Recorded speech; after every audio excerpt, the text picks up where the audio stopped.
Hello, welcome to the next video. We will talk about the continuation examples. So let's just begin. As you can see, these black arrows, black lines are the 15-minute structures. So this is the 15-minute structure, and it's bullish, as you can see, creating series of higher highs and higher lows. The last low has been created, and after the demand zone has been formed because it broke structure to the upside here with inefficient movement. Let's say it swept some liquidity from this region. So we have a really valid demand zone right here. Okay, as you can see, the 1-minute structure is the red arrows, red lines. So the pullback started to form on the 1-minute, and it's bearish. We are expecting the top of this valuable demand zone. And after the top of this valuable demand zone, we can expect a change of character and the continuation of the whole bullish order flow, right? Okay, let's say you missed this first entry, price swept some liquidity into this demand zone. After the liquidity sweep, it changed character to the upside here and here also, and broke through several supply zones. For example, this supply zone, so many supply zones.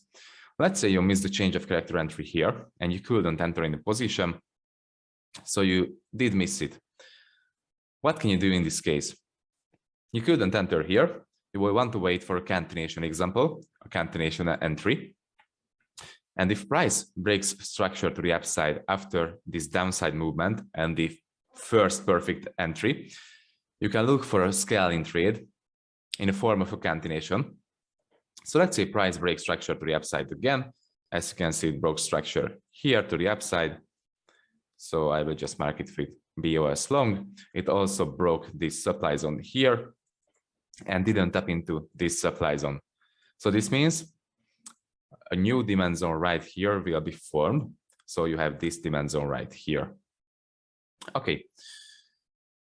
In this case, I wouldn't set an order limit on this line, on this demand zone, because it could be risky. It could be part of the liquidity. In a continuation entries, I recommend you to wait for a liquidity creation. So if price comes back down after the break of structure and, for example, creates this type of liquidity, double bottoms, and after it breaks structure, it doesn't have to break structure, it doesn't really matter, it just have to create liquidity. So let's say it created liquidity, triple bottoms. After this, you can easily set an order limit on this demand zone, because this is a really strong confirmation that the zone will hold the price after the liquidity sweep. So as you can see, we have this liquidity right here, triple bottoms, liquidity down, and after you saw this liquidity and the break of structure and the supply zone break, you will have a perfect continuation example. So the criteria is, you miss the first entry, you miss the change of character entry or the flip entry. After, you have to wait for a, I will just write it down here, break of structure / zone break. So this is the first criteria. The second criteria is the inefficient push. The third criteria is the liquidity. So you miss the entry here. The break of structure happened to the upside. The zone break happened, so double confirmation. It happened with an inefficient movement. Second confirmation, after it created liquidity just above the demand zone that broke structure. Third confirmation, third criteria.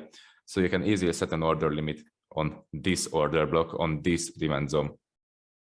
And it has a really great chance to mitigate the order block, sweep the liquidity, tap into this order block or demand zone. And after it, you can target the next unmitigated higher time frame supply zone, which is this one in this case. So yeah, this is the first continuation example. Let's see a live example for this one. So that's a live example. As you can see, price is moving in a bullish trend right here, creating series of higher highs and higher lows, building up liquidity. This was the last demand zone that created huge inefficient push to the upside, swept liquidity from this region, broke structure here, and has liquidity trend line just above it. So this is a really valuable demand zone. As you can see, price, after the high point has reached, it reversed and started to do a bearish trend on the 15-minute chart to mitigate this demand zone. After the mitigation of this demand zone, it changed character to the upside with this movement. So this is a 15-minute change of character on this line. And as you can see, this demand zone right here, I will just zoom in, this demand zone right here cause the change of character, the 15-minute change of character here. So this will be our 15-minute demand zone that we are looking for. And we are looking for a entry example, for example, a change of character, a flip, or a cancellation inside of this demand zone. Okay, let's switch to the 1 minute. No, sorry, one more thing. So the expectational order flow is bullish, right? Creating series of higher highs and higher lows, mitigating demand zones, changing characters to the upside, mitigating demand zones again. So the expectational order flow is bullish. We are waiting for some scenario like this. Okay, let's switch back to the 1 minute chart and take a closer look. As you can see, price changed character.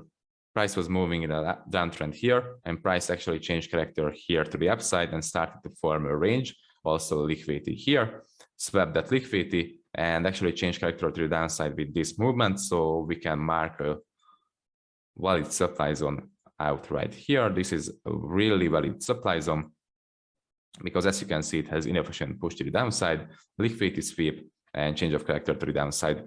Okay, so we are waiting for either a flip scenario or a change of character scenario.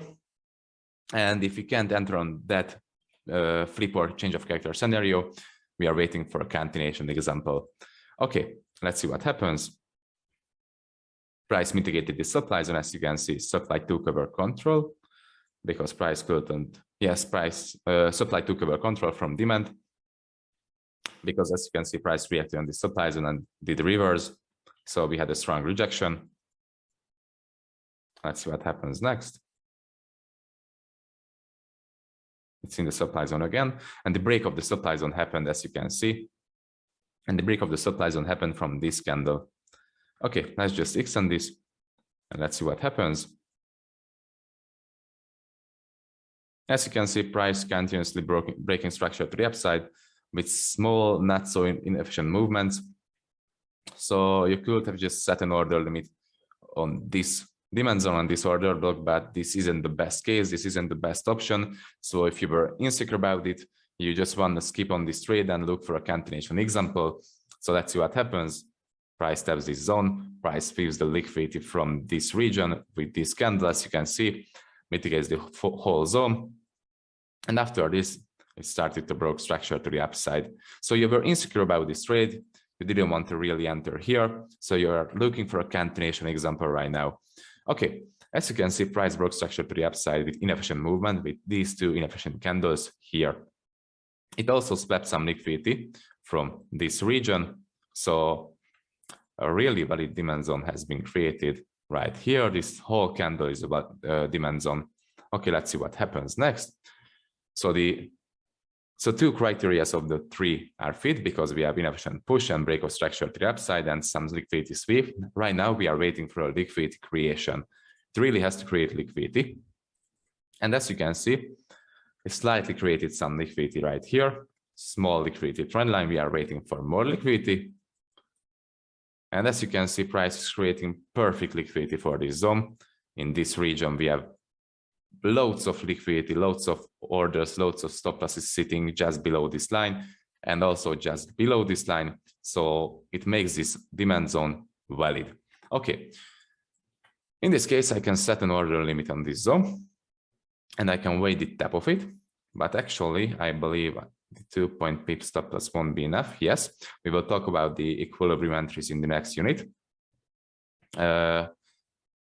So yeah, we did set an equilibrium entry right here. We will talk about that in the next unit. Let's see what happens next. As you can see, price is breaking structure to the upside with inefficient movements continuously, but the order is still here. We keep this order here because we have a bunch of liquidity just below this, just above this zone, and we are expecting the tap of this zone. Okay, as you can see, price reacted on this demand zone right here. And after it broke structure to the upside here again with inefficient push. Let's see what happens next. But you actually can't open a position on this demand zone. As you can see, price formed this demand zone here. But this demand zone is part of the liquidity. Can you see how many equal bottoms are here? So you can't really open a position on this demand zone. You will want to wait for a liquidity sweep. And which zone will hold the liquidity sweep? more likely this down zone, because this zone has liquidity here, liquidity here, liquidity here. So loads of liquidity. So we are still waiting the sweep of this liquidity and the tap of this zone. And if price taps this zone and tags us in, that will be the continuation example, because he missed the first entry here, couldn't enter here.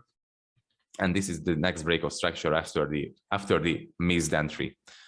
Okay, so let's see what happens. Price is breaking structure to the upside. It's on the way back down to mitigate the zone. As you can see, it built up more liquidity here, mitigated the zone, reversal, and it's on the way down to, yes, it swept this liquidity. Right now we have this liquidity left. Let's see what happens. I will just extend this line.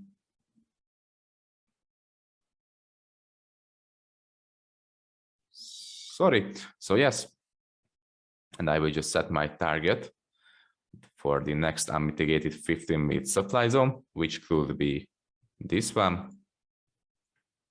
The wick, I could use the wick. So this could be this one. And it would have been 1 to 10 risk reward ratio. Okay, that's a really good target. Let's see what happens. So as you can see, price is building up more liquidity in this region. So we have loads of liquidity, loads of stop losses sitting just below this line. And which zone will hold that liquidity sweep? This zone, right?